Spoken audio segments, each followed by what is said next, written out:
Hi, Aaliyah. It's Mrs. Austin. I went through this problem 1-2.2. It's due tonight, shortly before midnight. And of course, if you can't get to it today, that's fine. I'll extend the dates for you. But I did record it, and I don't know what happened. Some kind of glitch happened at the end, and I wasn't able to upload this. So I'm redoing it. I redid it so that I'm going to just upload this one for you. Anyway, this 1-2.2, this is a little bit different than the last one, which was just balancing the accounting equation. So we have 8 transactions here, and we're going to come down here and fill these out. I already did it with the class to help them through, so mine is completed, but I'm going to talk mine through it with you. So let me close this so I can stop, so I can get these things out of the way with. And we're going to go through it one by one so that you can better understand this. Anyway, I also showed the class, and I should show you as well. Let me move this. Let me hide that. That up here in the assets section, for every problem that you have, it's a little bit of a hassle going up and down, back and forth like that, and scrolling. So up here in this assets box, you see this little push pin? If you click on that, you are able to, it unlocks from the grid that it's attached to. So you're able to resize it and move it. So if it helps you to move it so that you don't have to keep scrolling up and down, then go ahead and do that. As soon as you click back on the push pin, it goes back to, and it locks into the grid where it was, okay? So this is the accounting equation that's expanded. We still have assets equals liabilities plus owner's equity. But under the assets section, you see you have 3 types, or not 3 types, but 3 different accounts of assets. You have cash, supplies, and insurance. And under liabilities, we have 2 account payables, 2 companies that we owe money to. And then under owner's equity, we have the owner's capital account. Okay. So the first transaction is done for us. It says that the owner she took her own money, received cash from the owner as an investment. So that means that the owner used her own money and invested in her business. She used $5,000. So $5,000 goes into the cash account, that increases. And then that means her capital account increases by $5,000. So we have a plus $5,000 and a plus $5,000. And the way you have to complete this as you go along is each row, you want to update the new balance before you proceed to the next transaction. So the new balance under cash is $5,000.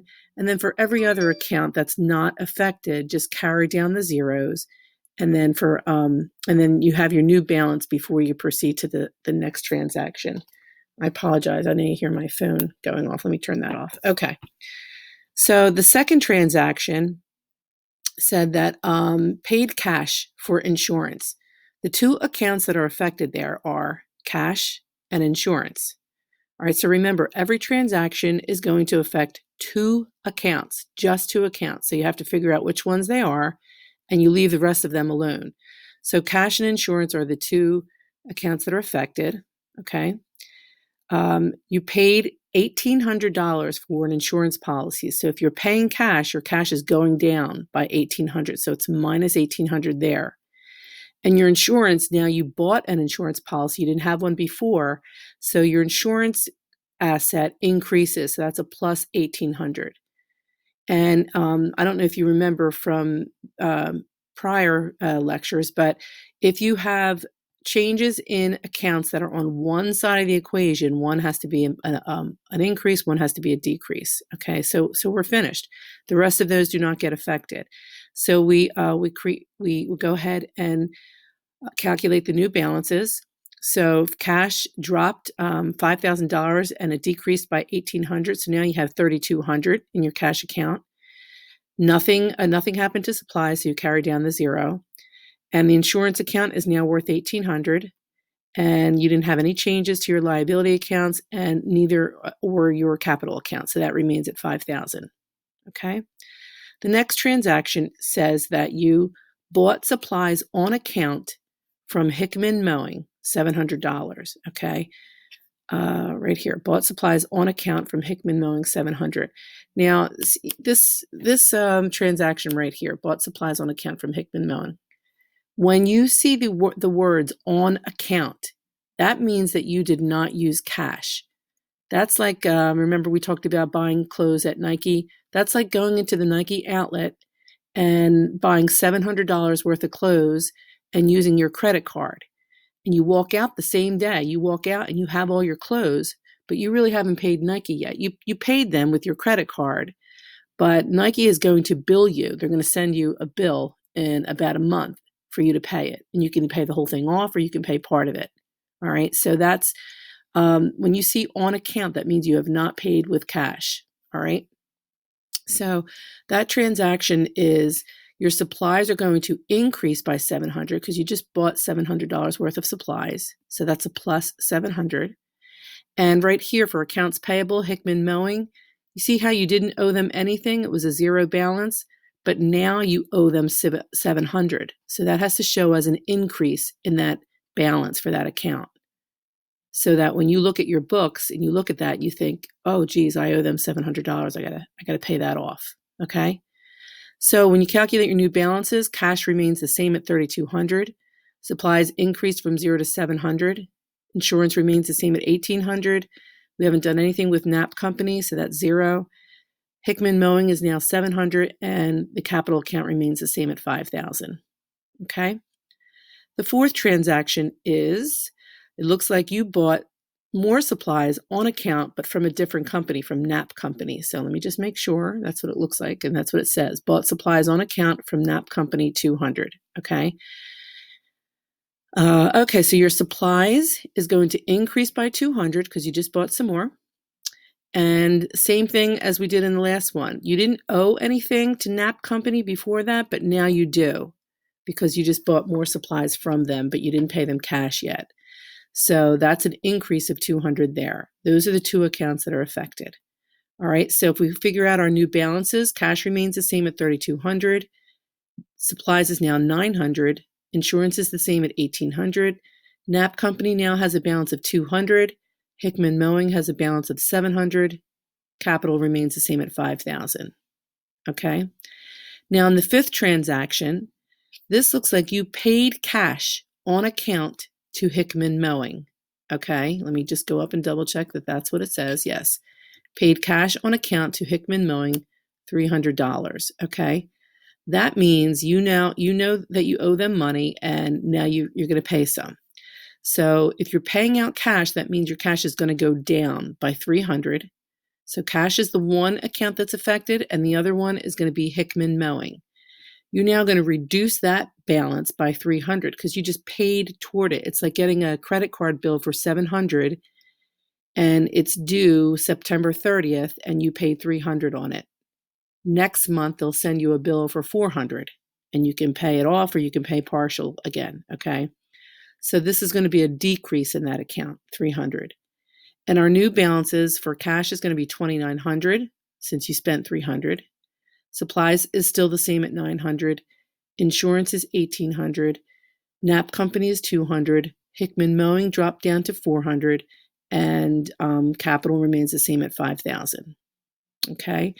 The next transaction is, looks like you paid $100 for supplies. Okay. So let me come up here and make sure that's correct. Yes. Number 6, paid cash for supplies. All right, so this is different than buying on account. You went into the store, let's say you went into, I don't know, Home Depot, and you paid $100 for whatever type of supplies you needed. So your cash goes down by 100 and supplies goes up by 100. So your new balances are, for cash, it decreased to 2,800. Your supplies increased to 1,000. Insurance is the same at 1,800. NAP Company is the same at 200. Hickman Mowing remained the same at 400, and capital is still the same at 5,000. Okay. The next transaction looks like you paid out $100, so you paid cash, and it looks like you paid it on account to NAP Company. Okay. So here, you owe them 200, and you're going to pay half of it off here. So your cash goes down by 100 and NAP Company goes down by 100 because you're decreasing that balance. All right, so your new balances are 2,700 for cash, Supplies remains the same at 1,000. Insurance remains the same at 1,800. Nap Company is now 100. Hickman Mowing is 400. Capital is 5,000. Okay, and the last transaction is exactly identical to the first transaction. It says that the owner received cash from owner as an investment. If you're the accountant, you're receiving cash from the owner as an investment. So it looks like Bethany Hartman, that's her name. She took $1,000 of her own money and invested it in her business again.